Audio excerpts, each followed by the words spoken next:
told a story on a previous episode about a book I used to habitually borrow from a local library, and how that book, A Pictorial History of Horror Movies by Dennis Gifford, was a formative device in helping develop my love of film in general, horror in particular, and film history specifically. When the library closed down suddenly, the book was gone from my life, and I've never forgotten it, nor the impact it had on me. This Christmas, in between opening pairs of socks and pajama pants and other nifty things, I grabbed a gift to unwrap. It was heavy, substantial, and that was just physically. I didn't realize how substantial it would be emotionally for a few more seconds. I tore the wrapping paper off, revealing a copy of this, to me, legendary book, its greenish cover filling my eyes. And for a moment, everything stopped, as I tried to make sense of what was happening. After all the decades, this book was back in my hands. How was it back in my hands? My wife and daughter looked at me as I stared transfixed, staring at the face of Frankenstein's monster, welcoming it back into my life like a long-lost friend, and I tried to say thank you. I did. I tried to say, how did you ever find a copy? I did. But once I opened my mouth, the weight of this gift, the emotional weight, the existential weight, it descended upon me, enveloping me, indeed, crushing me. Instead of words of gratitude and thanks, nothing came out. No sound. And then I felt myself overcome, with tears filling my eyes. The same tears I'd shed over 40 years ago for this book then lost me. I wept again, welcoming it back. I sat there shaking and holding my hands over my mouth, the book becoming blurry through the dew of my tears. Nikki and Sam doubtless wondering if they should have just got me a box of chocolates. It was a beautiful moment. It's the kind you can only have with people that you love and trust. It's the kind that can only happen when a traumatic moment from your childhood is made whole by the thoughtfulness and consideration of others. It's the kind that only occurs when who you are is validated and underscored, when you stare into the pages of a book you thought you'd never read again and remind yourself that you love old movies.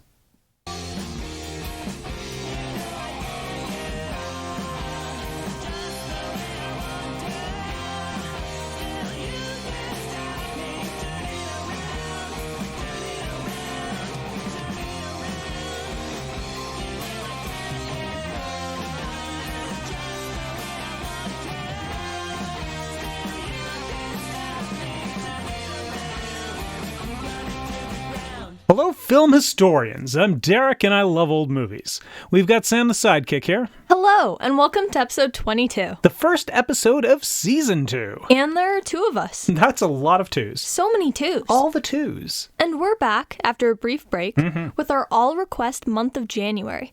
And that means 5 new episodes covering movies chosen by you, our listeners. Whoa. What? There are only 4 weeks in January. Right. That's 4 movies. Right. We do 1 movie per show. Right. 1 show per week. Yep. So, how 5?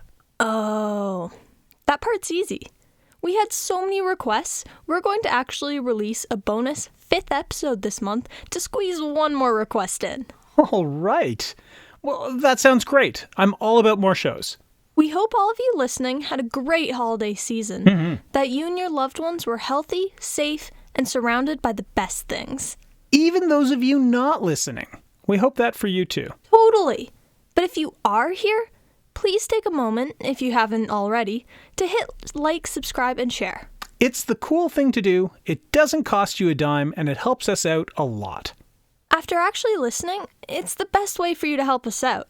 So thanks for doing that. And as always, be sure to give us a follow or drop us a line on the socials. For Facebook, Instagram, and email, it's I Love Old Movies, the podcast. And for Twitter, it's at ILOM Podcast. We love hearing from you, so definitely take the time to do that if you'd like. We promise to reply. So, back to school, huh? Yeah, kinda. We've currently been hit here in Ontario with further COVID restrictions due to the rapid spread of the Omicron variant, and that has led to schools to go online for the next few weeks, so that is a bit weird for us. We've done it before. 3 times before. For what seemed like a total of 20. 1,000 months. It was more like a total of 7 months, but yes. Like I said. And we're back doing that. And a lot of people have a lot of opinions on whether or not schools should be opened or whether they are safe for students and teachers and what the balance is between the potential harm and the potential risk. It's a lot to consider. But in the end, we just do what we're told. We sure do. And make the best of it. Again, we sure do. And make podcasts. That too. So get ready, because we have a busy month ahead. We sure do. Starting today with a request made by Instagram user @redheadedstepchild, who has been a really enthusiastic listener of ours and had previously suggested we cover It Happened on Fifth Avenue, which became our fastest growing podcast of all time. Best first week. Fastest to 100 listens. Yeah, people loved it. They did. So, when she mentioned in a message that she was a big fan of the Johnny Weissmuller Tarzan movies, we knew our course was clear. So for our first listener request, we are happy to give @redheadedstepchild something we hope she and you will really enjoy. Here's our look at 1932's Tarzan the Ape Man.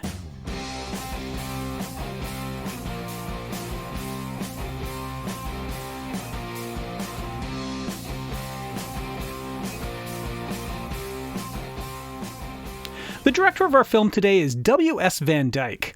Van Dyke arrived in Hollywood in 1915 and got a job working as an assistant director to D.W. Griffith on Birth of a Nation.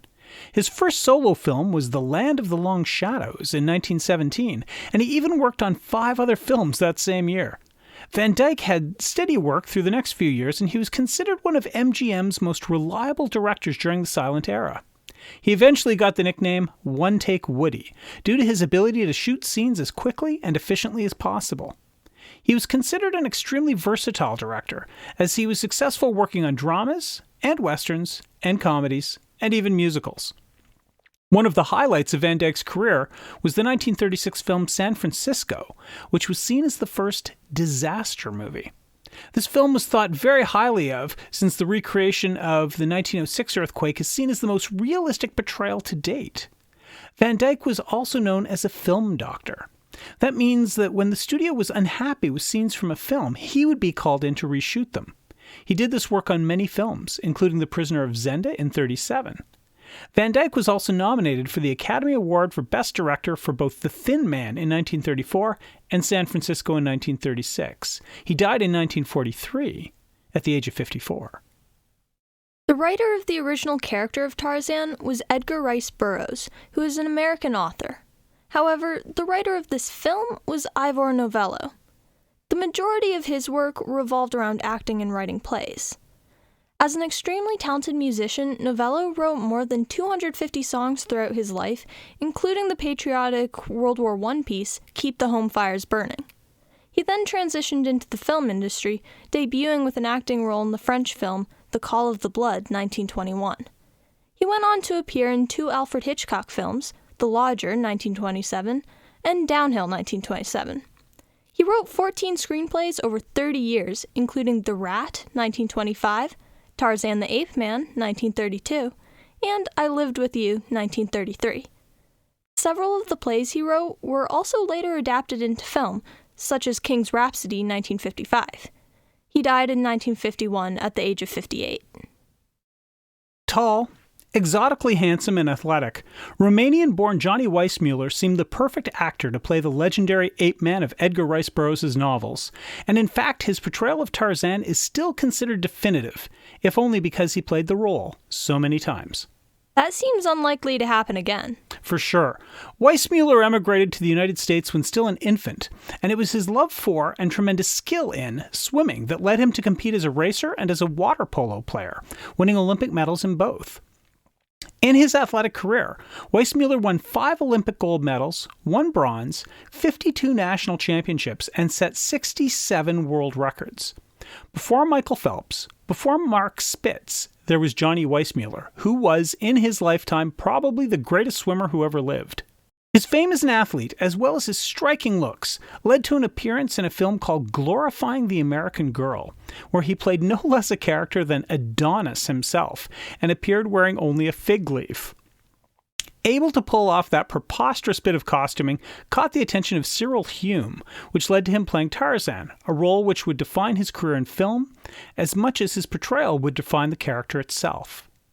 If playing a role often enough means that eventually you own it and it is yours, then Weissmuller's 12 films where he starred as Tarzan is a perfect example of that trope.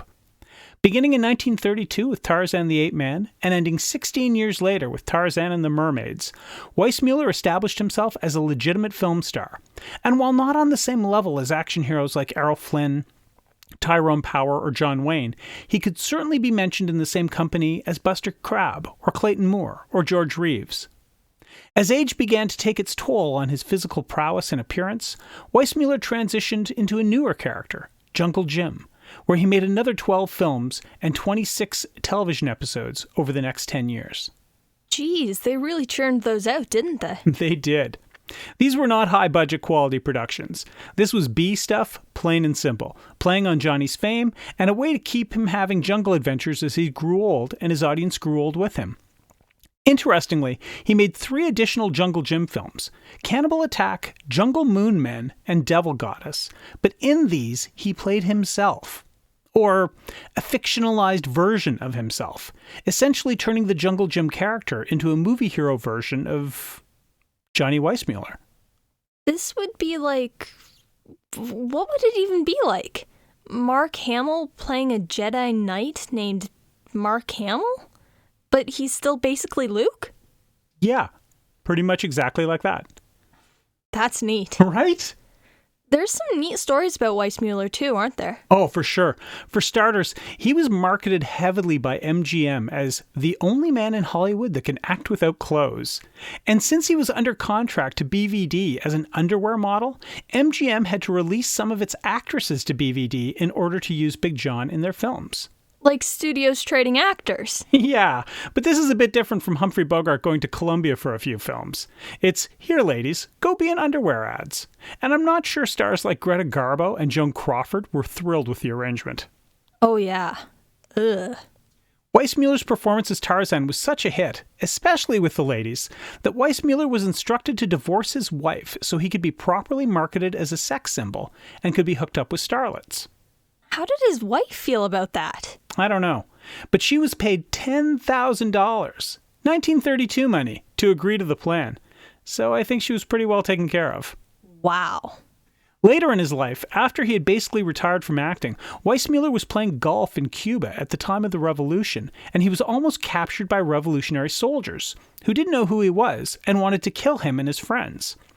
To show his identity, Weissmuller demonstrated his famous Tarzan yell, and the revolutionaries were so delighted to meet the legendary screen Tarzan that they not only escorted him to safety, but they also gave him gifts of cash. That's amazing. His actual final film role was in Wonton Ton, The Dog Who Saved Hollywood, and he played stagehand number 2. He passed away a few years after that in 1984, and as per his request, as he was being interred, a recording of his famous Tarzan yell played. Born in Ireland, it was a successful screen test conducted by a visiting American filmmaker that led Maureen O'Sullivan to Hollywood and a legendary career in film. Although she is very closely related to the Tarzan series of films, O'Sullivan's career and fame were great enough that she might still be considered a Hollywood legend even had she not appeared as Jane Parker. Arguably MGM's top ingenue in the 1930s, O'Sullivan's had appeared in several films before Tarzan, starting with her debut in So This Is London, 1930. She was quite busy in the 30s and 40s, both with Tarzan films, of which she made 6, and a combination of lead and supporting roles in other films, including some notable productions like Anna Karenina, David Copperfield, The Thin Man, Pride and Prejudice, and the Marx Brothers film A Day at the Races. The 40s saw her slow down a bit as she reduced her workload to help her husband, who was convalescing from having caught typhoid in the Navy. This husband was John Farrow, and one of the children she had with him grew up to be Hollywood actress Mia Farrow. She's Mia Farrow's mom. Wow. And they worked together on Hannah and Her Sisters, with Woody Allen directing. That's cool. O'Sullivan was very active politically and was a vocal and visible supporter of the Democratic Party. As well, during the war, she was involved in anti-Nazi movements. As her film career dwindled, O'Sullivan began turning up on television, eventually appearing in soap operas, such as Guiding Light and All My Children, before her last screen role in a TV film of the series Heart to Heart. Marina Sullivan died in 1998 at the age of 87. In 1931, MGM released a jungle-based film called Trader Horn that was a considerable success for them. But they had shot so much excess footage in Africa that they were looking for a way to use it. The idea of a sequel came up, with Edgar Rice Burroughs' representation suggesting that the Trader Horn character, who was heroic, meet and team up with Tarzan. Now, the Tarzan character had appeared in several silent films, but the rights were currently available, so MGM acquired them. But as the project went into production, the decision was made to focus solely on Tarzan and make use of the extra footage in a movie about the Ape Man. Was Weissmuller the first choice? Not exactly. Not at all, really. In fact, they had a lot of difficulty casting the role, as no one seemed a good fit. A young Clark Gable auditioned for the role, but was turned down, the feeling being that he lacked the fame required for such a major film at the time. Joel McCrea and Buster Crabbe were also turned down. MGM wound up trying to borrow George Raft from Fox, but that certainly would have been an example of settling. So how did they get Big John? Well, Johnny was chummy with Clark Gable, and had gone to the studio to visit him one day, and when there he did some testing. Basically some running, jumping, swinging on a trapeze, and he was hired on the spot. No swimming, huh? Okay, this is the best part. Some studio exec hated his name and wanted him to change it to something more movie starry. When it was pointed out to this guy that Weissmuller was already famous and a champion swimmer, the decision was made to add a bunch of swimming scenes to the film and make excellent swimming a critical part of the Tarzan character. That just makes sense, honestly.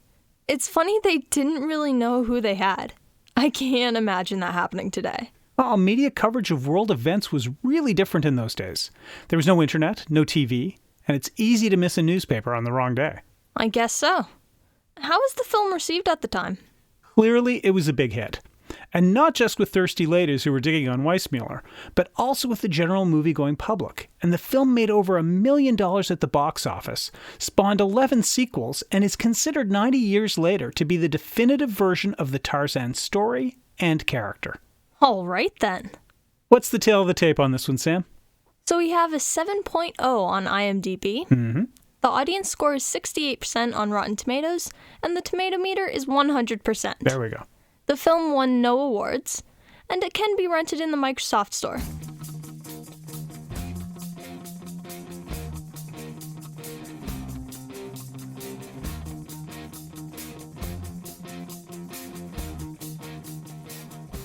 We open on a title card over a jungle backdrop, and we see tribesmen carrying elephant tusks to the trading outpost. White adventurers in pith helmets try to get help from an old native to read a map. Something about a river that no one crosses. They seek a lost elephant graveyard. Lots of ivory there, they expect. Ivory traders.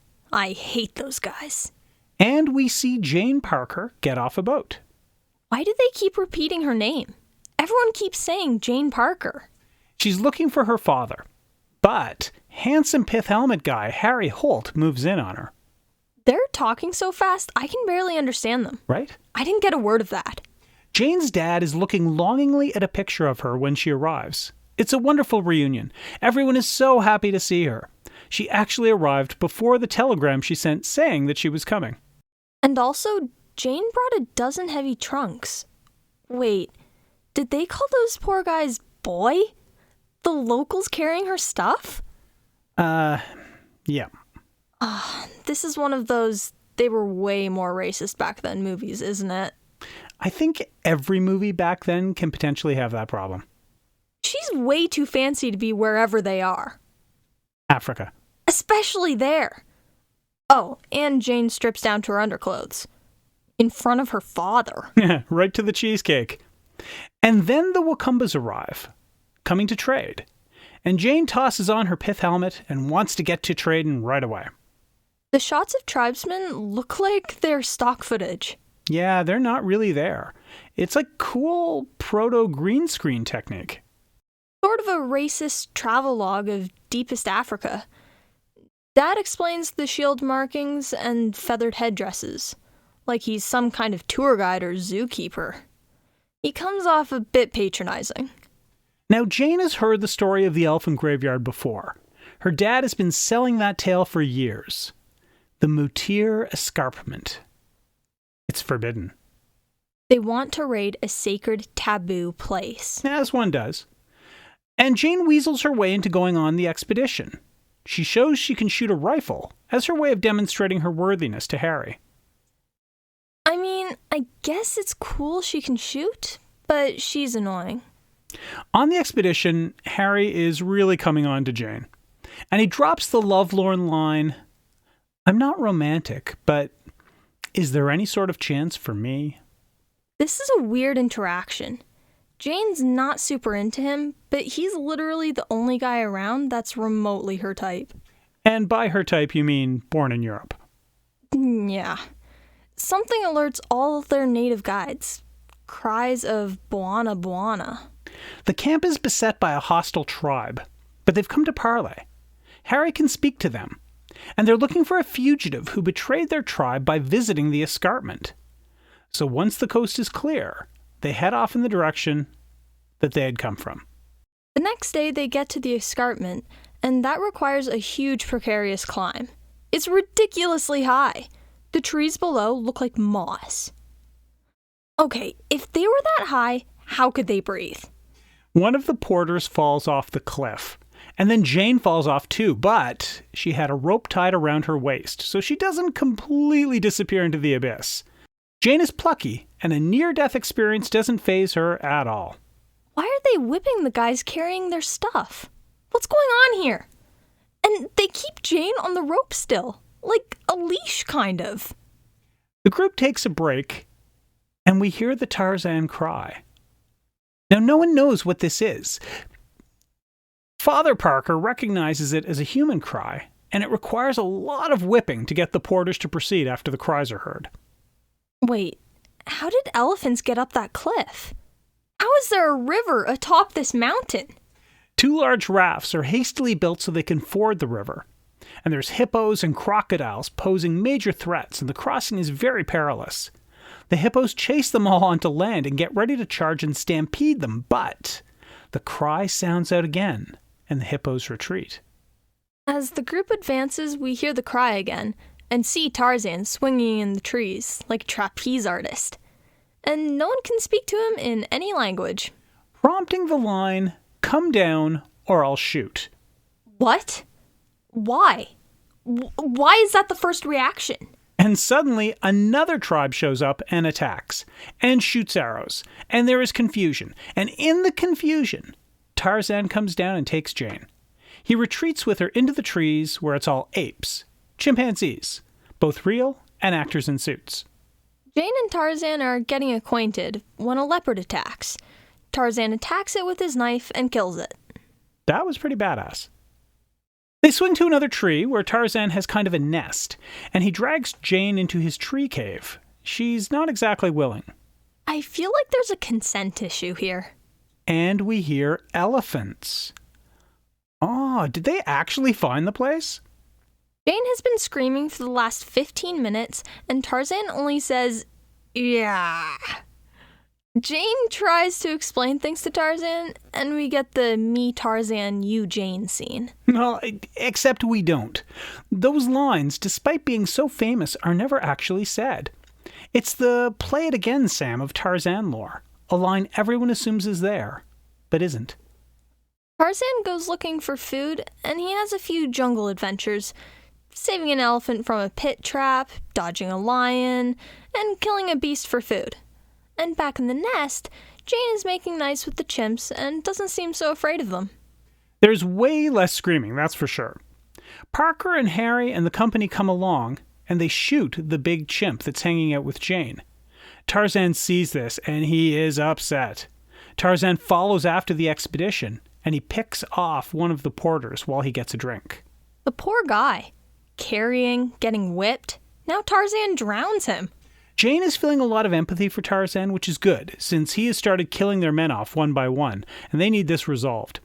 She is not at all happy that the chimp was shot, and she wants them to understand that Tarzan is amazing and not an animal, and they need Tarzan to not kill the guides and porters. Who will carry the ivory after all? Jane calls to Tarzan, and he pokes his head out, and he gets shot at by Parker. Tarzan gets hit in the head, and he's in bad shape, and in the confusion, some chimps drop down from the trees, and they take Jane. Again. Weakened, Tarzan is attacked by first a lioness, and then the male. Weissmuller is actually wrestling around with actual lions here. It looks great. So real and dangerous. How is he not covered in scratches and bites? But seriously, this is amazing, both by the character and the actor. An elephant friend comes and saves Tarzan, carrying him by his head in its mouth. It's a stunning visual.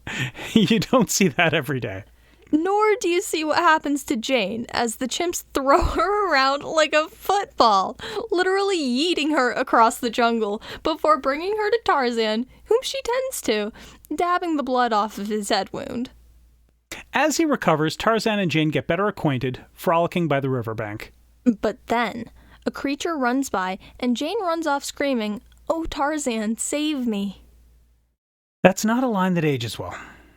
It's a really long scene of them playing in the water and Tarzan swimming. Jane is getting awfully cozy with him. And then he picks her up and carries her to the trees and fades to black. Well, at least they didn't cut to a shot of a train going into a tunnel. And in the afterglow, who comes along but Parker and Harry and what's left of their crew? And Jane feels she must go back to her dad. There are a lot of tropes of female submissiveness here, but the speed with which she just abandons Tarzan is pretty striking. There are reasons I hate Jane's character. I know she's supposed to be a strong character, but I'm having trouble seeing that. Jane reunites with her father and Harry, but also a tribe is lurking to attack. Are they pygmies, Jane wonders? No. Dwarves, Harry clarifies. Ouch. Anyway, they're captured and hustled off into long canoes, but Cheetah, Tarzan's chimp buddy, sees the whole thing, and Jane says, "Go to Tarzan." Side note, Maureen O'Sullivan hated working with the chimpanzees and really didn't like Cheetah. Never work with kids or animals. That's the old saying. So Cheetah moseys through the jungle and gets chased by a leopard, and then some lions, which definitely forces him to go with a bit more urgency. This is a fun little chase scene with lots of trained animal bits. Cheetah fills Tarzan in, and Tarzan swings through the jungle on trapeze bars before jumping into Crocodile Lake for a swim. His mighty cry summons hippos to aid him and get across the river safely. He's kind of like Aquaman, but with jungle animals. The, dwarves have taken Parker's crew to their village, and they have a Jabba the Hutt pit and with a vicious beast creature, some kind of super ape in it. One at a time, Parker's men are lowered in. And then down goes Jane. Harry and Parker jump in to help her, but the beast makes very short work of them. Jane faints, and Tarzan shows up, knife in hand. And while Harry carries Jane off to safety, Tarzan carves the super ape up, and Tarzan's elephant buddies storm the village, chasing the dwarves off. There are kind of some fun shots of the dwarves using Ewok-style weapons to fight off the elephants. This is a pretty good action scene. Lots going on. As they flee, the elephant carrying Parker is dying, but he wants to continue to ride it, so it will take him to the graveyard. How is that still a concern at this point? White greed? Oh, yeah. The elephants get them to the graveyard, and Jane feels it's too solemn, and they shouldn't be there. Harry, he sees riches, and Parker drops dead from his wounds suffered fighting the super ape. Like he was the elephant. Ironic. They leave the graveyard, and Jane decides to send Harry back to civilization and stay herself with Tarzan. Harry rides off, and Tarzan and Jane climb to the top of a big rock, and Cheetah joins them for a lovely family shot. So much for Harry having a chance with Jane after all. So, if you're new to the show, Sam and I don't actually give stars or thumbs or scores out of 10. When we look at a film, we identify some things we really liked and some things we didn't. And then, based on that, we recommend whether this film is worth a watch for you. So let's do our pros and cons and see what we got. My pros. Number 1, the animal footage.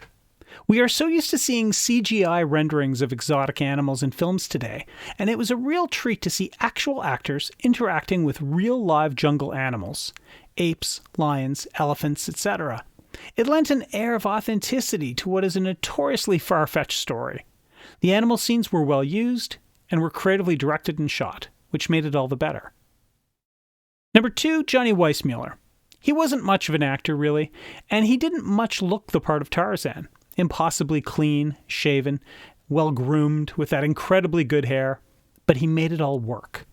He had a smoldering intensity, and he looked quite at home doing the physical stuff that the role required. And he was certainly handsome enough that we could believe in Jane's attraction to him.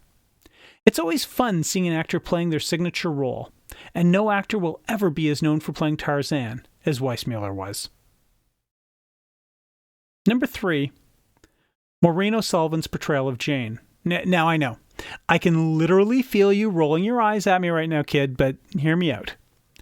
Although Jane has many moments in the film that made us groan, and it is certainly fair to say that in terms of being an action hero, Jane is a bust. She is frequently captured, helpless, fainting, crying, screaming. She is shrill, she's unlikable. And we are lucky today to see female action heroes in a variety of movies that are much more confident and competent than Jane is. But where Jane not only stands out, is ahead of her time and possibly even blazes a trail for characters like her, is in her sexual liberation. Jane is single, travels to another continent, spurns the obvious romantic choice for her and Harry, clearly falls in love with and has an off-camera tryst with Tarzan, and then the afterglow of that passion lets him know that she'll be returning to her father and leaving him in the trees. This sort of love him and leave him action was not a standard move in the playbook of female characters of this era. Not only owning her sexual desire, but making it work for her. Not in the cartoonish Mae West body house way either, but in a modern way, a way that can be related to now. She is the ultimate rebellious daughter, taking up with the ultimate bad boy of whom her father would never approve. And once her father's gone, there's no question where her desires will lead. Back to Tarzan. My cons. Number 1, Mourinho Sullivan's portrayal of Jane. Filled with endless screaming, which occasionally gives way to shrieking, and filled with many of the worst tropes of the helpless female character, Jane is a pain in this film. And since she has to carry most of the scenes involving only her and Tarzan, her acting choices, line delivery, and the script itself do her no favors in making her performance and the character interesting or vital. She's desired by Harry and by Tarzan without ever showing a reason why she is worthy of their desires. Perhaps we expect too much of a female lead in a film from 90 years ago, but I feel that Jane could have been more measured, more brave and resourceful and less panicky idiot, and the film would have been better for it. The character claims back some agency at the end by deciding to stay with Tarzan and herself adopt the role of a jungle defender, but it's a bit too little too late. Number 2, it's a common complaint I have with films this old, and they didn't really have the technical ability to have a vocal and musical soundtrack both attached to the film, but the lack of a score hurts this movie greatly.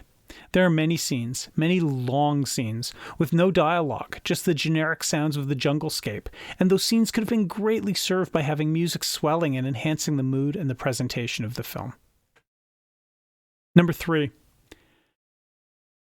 We watch films mindful that they are products of the time they were made in, and frequently that means watching scenes involving not only insensitive, but sometimes downright racist representations of certain people or ethnic groups. Tarzan is not a film filled with culturally sensitive representations. Whether it is the sadistic pygmy dwarves played by white actors in blackface, or the whipping of their own crew of guides and porters, there are enough moments in this film to make a modern audience member quite uncomfortable. These aspects of old movies haven't aged well, nor should they. But they're relics of their time and are part of the document of the film, so we need to watch it, we need to see it, we need to consider the context and the era. The prejudices shown were as wrong then as they are now. But they were also far more permissible, even expected.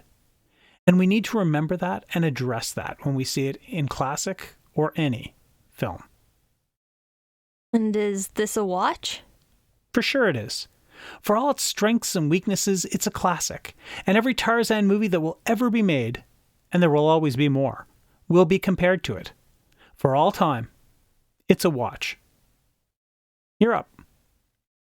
Okay, so my pros. 1. The swimming. You know what? I thought this was super cool. I mean, if you're going to cast the 1920s version of Michael Phelps in a movie, you might as well take advantage of that. So, yeah, I liked seeing him swim around. With Jane, I suppose. But it was also pretty cool seeing Tarzan swim with the hippos and avoid crocodiles. That was nifty. 2. The animals. This was clearly in the days before there were all those laws about how animals are treated and used in film, but still, this was pretty epic. Tarzan actually wrestled lions. How cool is that? Even better, he won multiple times. That's not something you see every day, and it was pretty badass. 3. The scenes in the trees. The swaying through the trees was really cool. And all the little platforms in the trees low-key reminded me of the Ewok village from Star Wars, but I digress. Tarzan trapeze swinging through trees is something that I just always associate with character, so I really enjoyed these parts. My cons. 1. Jane and Tarzan.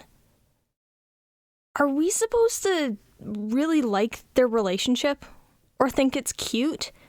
Because that's certainly not what I thought about it. They first meet when Tarzan literally kidnaps Jane, drags her through branches, leaves her in a tree cave, and doesn't let her leave. She warms up to him a bit, but then later on gets kidnapped by his ape friends and somehow falls in love with him? Or something? Oh, and he doesn't understand a word she says.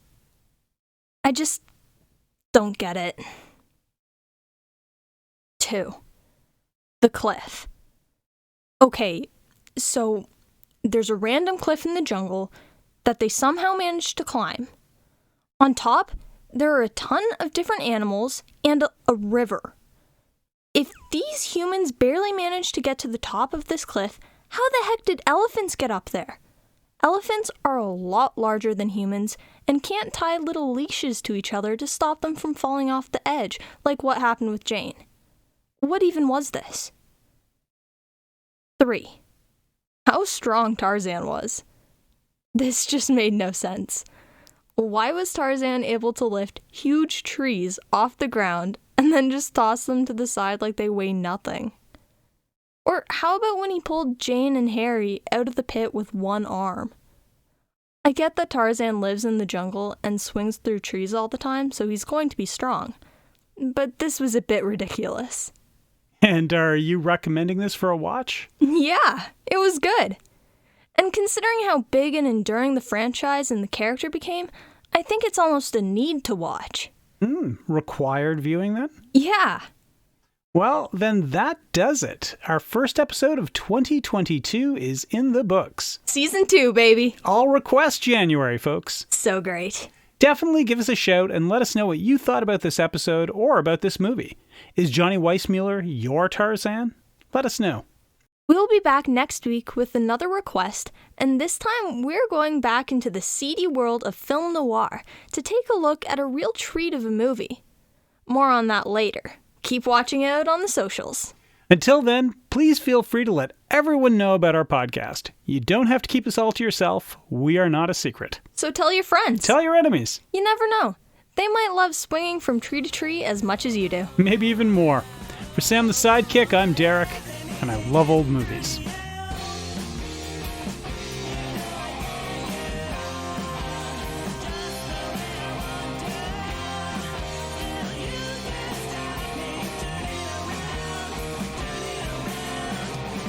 Additional research for I Love Old Movies, the podcast, is done by Nikki Weatherden. Audio clips come from freefx.co.uk. Images are used through the provisions of fair use, and our theme song, Burning Bridges, is by The Crocs.